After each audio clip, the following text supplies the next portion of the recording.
Electrochemistry के galvanic cell की reactions लिखनी तो आपने सीख ली, लेकिन फिर भी आंसर्स आपकी इलेक्ट्रोड पोटेंशियल के गलत आते हैं। तो first of all you have to observe the number of electron change in half cell reactions and the full cell reaction.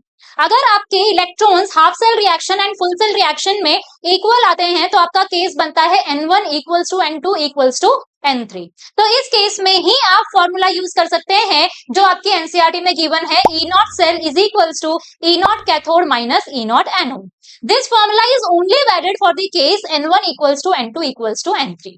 अब इस फॉर्मूले के भी तीन डिफरेंट अलग अलग फॉर्म्स है। जैसे एक फॉर्मूला है E not cell is equals to E not cathode minus E not anode. इस फॉर्मूले के अंदर आपको कैथोड वाले पर SRP मतलब स्टैंडर्ड रिडक्शन पोटेंशियल यूज करना है और E नॉट एनोड पर भी आपको क्या यूज करना है, स्टैंडर्ड रिडक्शन पोटेंशियल की ही वैल्यू यूज करनी है कन्वर्ट करके। दूसरी फॉर्म है इसी फॉर्मूले की which is E not cell is equal to E not anode minus E not cathode. इस फॉर्मूले में आपको E नॉट एनोड पर SOP यानी स्टैंडर्ड ऑक्सीडेशन पोटेंशियल यूज करना है और E नॉट कैथोड की प्लेस पर भी आपको SOP यानी स्टैंडर्ड ऑक्सीडेशन पोटेंशियल की ही वैल्यू यूज करनी है, विच इज कन्वर्ट करना है पहले आपको उसे SOP में, देन आपको फॉर्मूले में पुट करना है।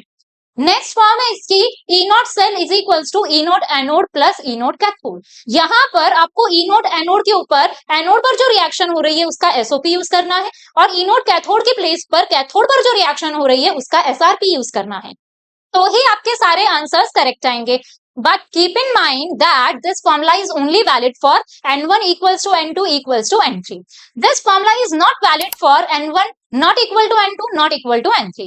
तो फिर N1 not equal to N2 not equal to N3 के केस में हम E नॉट सेल कैसे फाइंड आउट करेंगे, तो ये हम देखेंगे हमारी नेक्स्ट वीडियो के अंदर। अगर आपको भी जानना है N1 not equal to N2 not equal to N3 के लिए हम क्या यूज करते हैं, तो stay connected with chemo pizza IITR। Thank you for watching.